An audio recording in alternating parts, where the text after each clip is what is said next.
श्री सीतारामचंद्राभ्याम नमः। श्रीमद् वाल्मीकि रामायणम बालकांडम प्रथमः सर्गः। नारद जी का वाल्मीकि मुनि को संक्षेप से श्री राम चरित्र सुनाना। तपस्वी वाल्मीकि जी ने तपस्या और स्वाध्याय में लगे हुए विद्वानों में श्रेष्ठ मुनिवर नारद जी से पूछा, मुने, इस समय संसार में गुणवान, वीर्यवान, धर्मज्ञ, उपकार मानने वाला, सत्यवक्ता और दृढ़ प्रतिज्ञ कौन है? सदाचार से युक्त, समस्त प्राणियों का हित साधक, विद्वान, सामर्थ्यशाली और एकमात्र प्रियदर्शन पुरुष कौन है? मन पर अधिकार रखने वाला, क्रोध को जीतने वाला, कांतिमान और किसी की भी निंदा ना करने वाला कौन है? तथा संग्राम में कुपित होने पर किससे देवता भी डरते हैं? महर्षि, मैं ये सुनना चाहता हूं। इसके लिए मुझे बड़ी उत्सुकता है और आप ऐसे पुरुष को जानने में समर्थ हैं। महर्षि वाल्मीकि के इस वचन को सुनकर तीनों लोकों का ज्ञान रखने वाले नारद जी ने उन्हें संबोधित करके कहा, अच्छा सुनिए। और फिर प्रसन्नता पूर्वक बोले, मुने, आपने जिन बहुत से दुर्लभ गुणों का वर्णन किया है, उनसे युक्त पुरुष को मैं विचार करके कहता हूं, आप सुने। इक्ष्वाकु के वंश में उत्पन्न हुए एक ऐसे पुरुष हैं जो लोगों में राम नाम से विख्यात हैं। वो ही मन को वश में रखने वाले, महाबलवान, कांतिमान, धैर्यवान और जितेंद्रिय हैं। वो बुद्धिमान, नीतिज्ञ, वक्ता, शोभायमान तथा शत्रु संहारक हैं। उनके कंधे मोटे और भुजाएं बड़ी बड़ी हैं। ग्रीवा शंख के समान और थोड़ी मांसल है। उनकी छाती चौड़ी तथा धनुष बड़ा है। गले के नीचे की हड्डी मांस से छिपी हुई है। वो शत्रुओं का दमन करने वाले हैं। भुजाएं घुटने तक लंबी हैं। मस्तक सुंदर है, ललाट भव्य और चाल मनोहर है। उनका शरीर मध्यम और सुडौल है। देह का रंग चिकना है। वो बड़े प्रतापी हैं। उनका वक्षस्थल भरा हुआ है। आंखें बड़ी बड़ी हैं। वो शोभायमान और शुभ लक्षणों से संपन्न है। धर्म के ज्ञाता, सत्य प्रतिज्ञ तथा प्रजा के हित के साधन में लगे रहने वाले हैं। वो यशस्वी, ज्ञानी, पवित्र, जितेंद्रिय और मन को एकाग्र रखने वाले हैं। प्रजापति के समान पालक, श्री संपन्न, वैरी विध्वंसक और जीवों तथा धर्म के रक्षक हैं। स्वधर्म और स्वजनों के पालक, वेद वेदांगों के तत्ववेत्ता तथा धनुर्वेद में प्रवीण हैं। वो अखिल शास्त्रों के तत्वज्ञ, स्मरण शक्ति से युक्त और प्रतिभा संपन्न हैं। अच्छे विचार और उदार हृदय वाले वो श्री रामचंद्र जी बातचीत करने में चतुर तथा समस्त लोगों के प्रिय हैं। जैसे नदियां समुद्र में मिलती हैं, उसी प्रकार सदा राम से साधु पुरुष मिलते रहते हैं। वो आर्य एवं सब में समान भाव रखने वाले हैं। उनका दर्शन सदा ही प्रिय मालूम होता है। संपूर्ण गुणों से युक्त वो श्री रामचंद्र जी अपनी माता कौशल्या के आनंद बढ़ाने वाले हैं। गंभीरता में समुद्र और धैर्य में हिमालय के समान हैं। वो विष्णु भगवान के समान बलवान हैं। उनका दर्शन चंद्रमा के समान मनोहर प्रतीत होता है। वो क्रोध में कालाग्नि के समान और क्षमा में पृथ्वी के सदृश हैं। त्याग में कुबेर और सत्य में द्वितीय धर्मराज के समान हैं। इस प्रकार उत्तम गुणों से युक्त और सत्य पराक्रम वाले सद्गुणशाली अपने प्रियतम ज्येष्ठ पुत्र को, जो प्रजा के हित में संलग्न रहने वाले थे, प्रजा वर्ग का हित करने की इच्छा से राजा दशरथ ने प्रेमवश युवराज पद पर अभिषिक्त करना चाहा। तदनंतर राम के राज्याभिषेक की तैयारियां देखकर रानी कैकेयी ने, जिसे पहले ही वर दिया जा चुका था, राजा से ये वर मांगा कि राम का निर्वासन और भरत का राज्याभिषेक हो।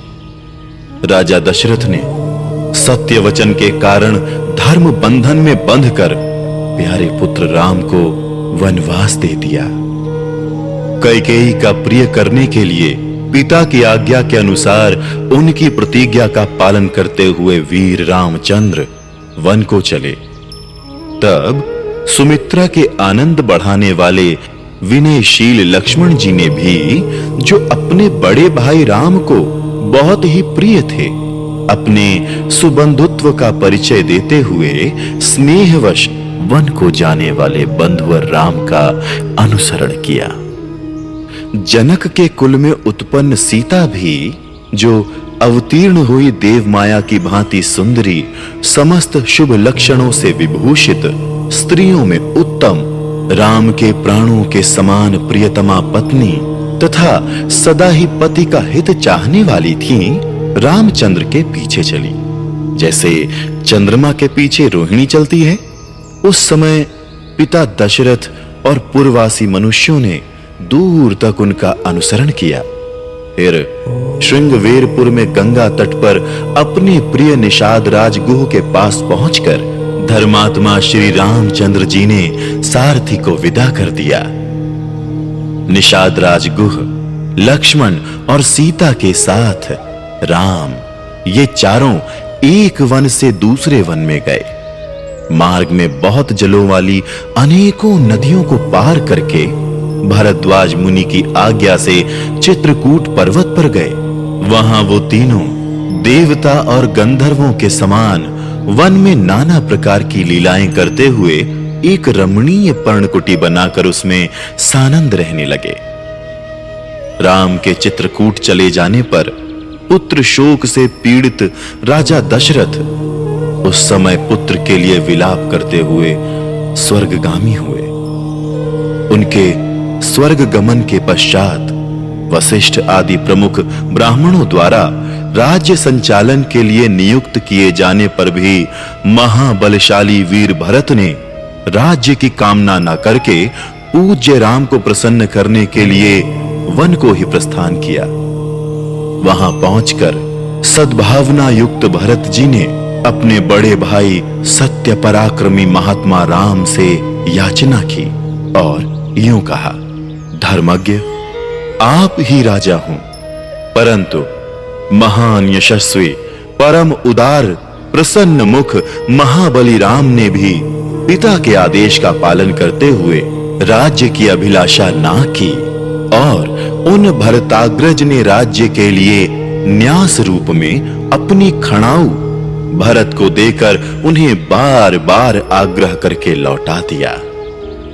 अपनी अपूर्ण इच्छा को लेकर ही भरत ने राम के चरणों का स्पर्श किया और राम के आगमन की प्रतीक्षा करते हुए वो नंदी ग्राम में राज्य करने लगे।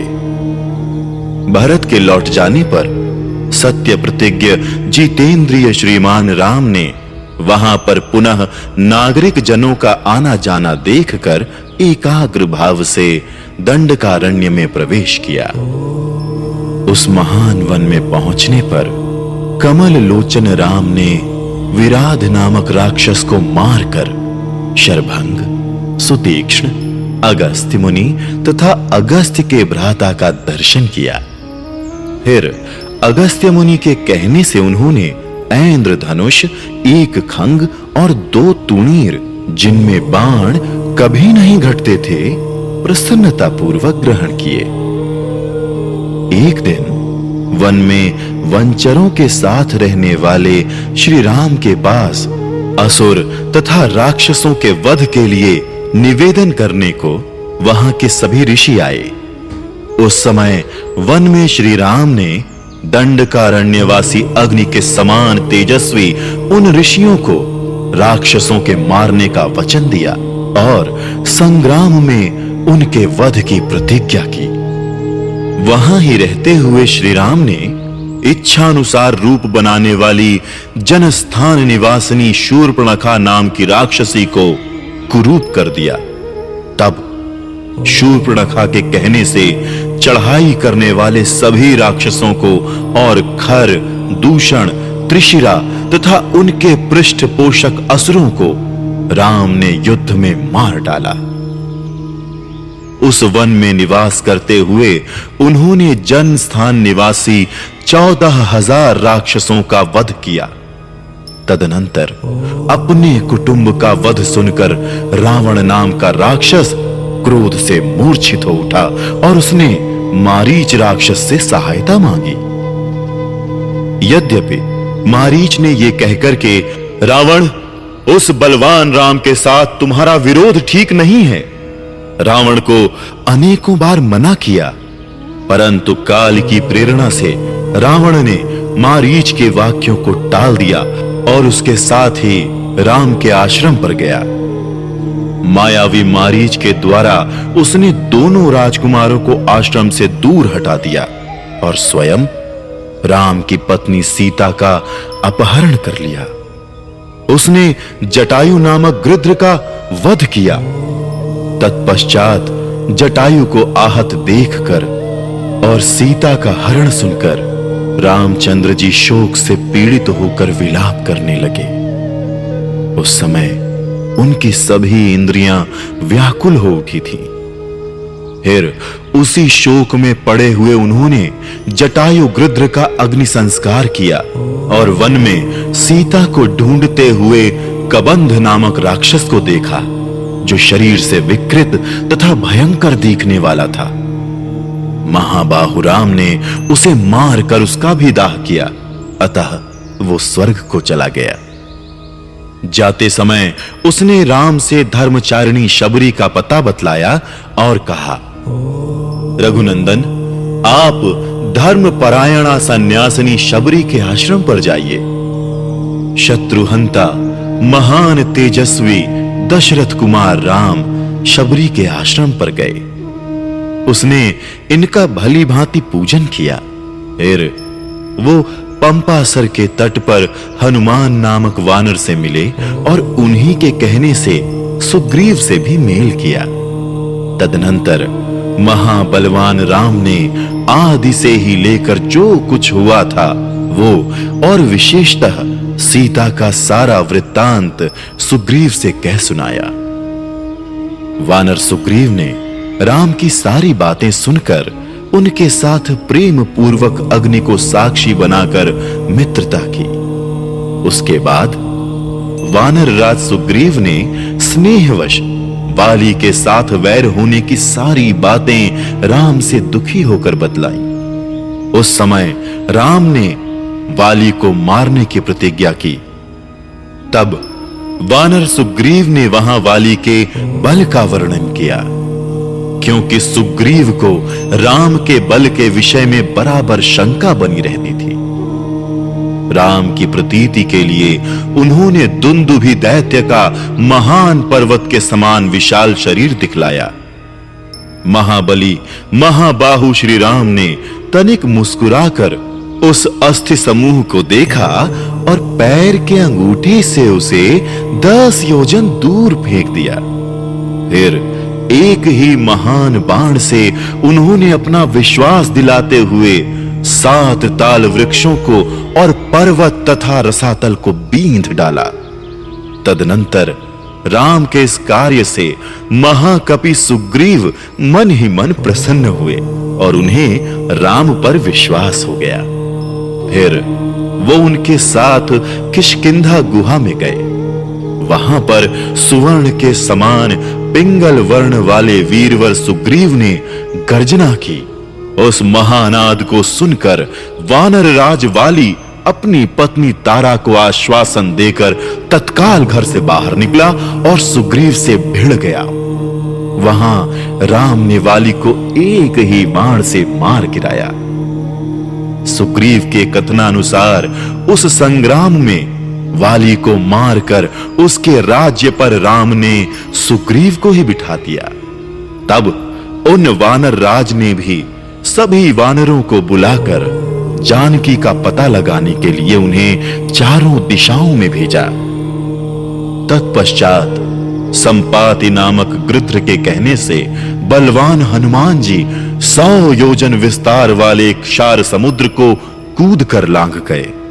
वहां रावण पालित लंकापुरी में पहुंचकर उन्होंने अशोक वाटिका में सीता को चिंतामग्न देखा।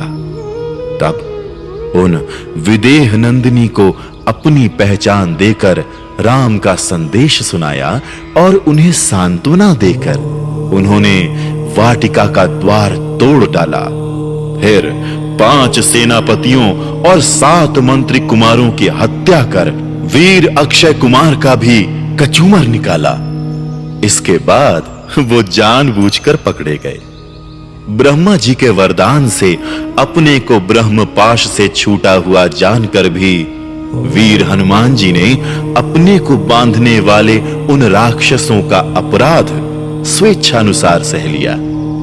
तत्पश्चात मिथिलेश कुमारी सीता के अतिरिक्त समस्त लंका को जलाकर वो महाकपि हनुमान जी राम को प्रिय संदेश सुनाने के लिए लंका से लौट आए। अपरिमित बुद्धिशाली हनुमान जी ने वहां जा महात्मा राम की प्रदक्षिणा करके यूं सत्य निवेदन किया, मैंने सीता जी का दर्शन कर लिया है। इसके अनंतर सुग्रीव के साथ भगवान राम ने महासागर के तट पर जाकर सूर्य के समान तेजस्वी बाणों से समुद्र को क्षुब्ध किया। तब नदीपति समुद्र ने अपने को प्रकट किया। फिर समुद्र के ही कहने से राम ने नल से पुल का निर्माण कराया। उसी पुल से लंकापुरी में जाकर रावण को मारा। फिर सीता के मिलने पर राम को बड़ी लज्जा हुई। तब भरी सभा में सीता के प्रति वो मर्म भेदी वचन कहने लगे। उनकी इस बात को ना सह सकने के कारण साध्वी सीता अग्नि में प्रवेश कर गईं। इसके बाद अग्नि के कहने से उन्होंने सीता को निष्कलंक माना। महात्मा रामचंद्र जी के इस महान कर्म से देवता और ऋषियों सहित चराचर त्रिभुवन संतुष्ट हो गया। फिर सभी देवताओं से पूजित होकर राम बहुत ही प्रसन्न हुए और राक्षस राज विभीषण को लंका के राज्य पर अभिषिक्त करके कृतार्थ हो गए। उस समय निश्चिंत होने के कारण उनके आनंद का ठिकाना ना रहा। ये सब हो जाने पर राम देवताओं से वर पाकर और मरे हुए वानरों को जीवन दिलाकर अपने सभी साथियों के साथ पुष्पक विमान पर चढ़कर अयोध्या के लिए प्रस्थित हुए। भारद्वाज मुनि के आश्रम पर पहुंचकर सबको आराम देने वाले सत्य पराक्रमी राम ने भरत के पास हनुमान को भेजा। फिर सुग्रीव के साथ कथा वार्ता कहते हुए पुष्प का रूढ़ हो वो नंदीग्राम को गए। निष्पाप रामचंद्र जी ने नंदीग्राम में अपनी जटा कटाकर भाइयों के साथ सीता को पाने के अनंतर पुनः अपना राज्य प्राप्त किया है। अब राम के राज्य में लोग प्रसन्न, सुखी, संतुष्ट, पुष्ट, धार्मिक तथा रोग व्याधि से मुक्त रहेंगे। उन्हें दुर्भिक्ष का भय ना होगा। कोई कहीं भी अपने पुत्र की मृत्यु नहीं देखेंगे। स्त्रियां विधवा ना होंगी, सदा ही पतिव्रता होंगी। आग लगने का किंचित भी भय ना होगा। कोई प्राणी जल में नहीं डूबेंगे। वात और ज्वर का भय थोड़ा भी नहीं होगा। क्षुधा तथा चोरी का डर भी जाता रहेगा। सभी नगर और राष्ट्र धन धान्य संपन्न होंगे। सत्य युग की भांति सभी लोग सदा प्रसन्न रहेंगे। महायशस्वी राम बहुत से सुवर्णों की दक्षिणा वाले 100 अश्वमेध यज्ञ करेंगे। उनमें विधि पूर्वक विद्वानों को 10,000 करोड़ गौ और ब्राह्मणों को अपरिमित धन देंगे तथा 100 गुने राजवंशों की स्थापना करेंगे। संसार में चारों वर्णों को वो अपने अपने धर्म में नियुक्त रखेंगे। फिर 11,000 वर्षों तक राज्य करने के अनंतर श्री रामचंद्र जी अपने परम धाम को पधारेंगे। वेदों के समान पवित्र, पापनाशक और पुण्यमय इस रामचरित को जो पढ़ेगा वो सब पापों से मुक्त हो जाएगा। आयु बढ़ाने वाली इस रामायण कथा को पढ़ने वाला मनुष्य मृत्यु के अनंतर पुत्र, पौत्र तथा अन्य परिजन वर्ग के साथ ही स्वर्गलोक में प्रतिष्ठित होगा। इसे ब्राह्मण पढ़े तो विद्वान हो, क्षत्रिय पढ़ता हो तो पृथ्वी का राज्य प्राप्त करे, वैश्य को व्यापार में लाभ हो और शूद्र भी प्रतिष्ठा प्राप्त करे। इस प्रकार श्री वाल्मीकि निर्मित आर्ष रामायण आदि काव्य के बालकांड में पहला सर्ग पूरा हुआ।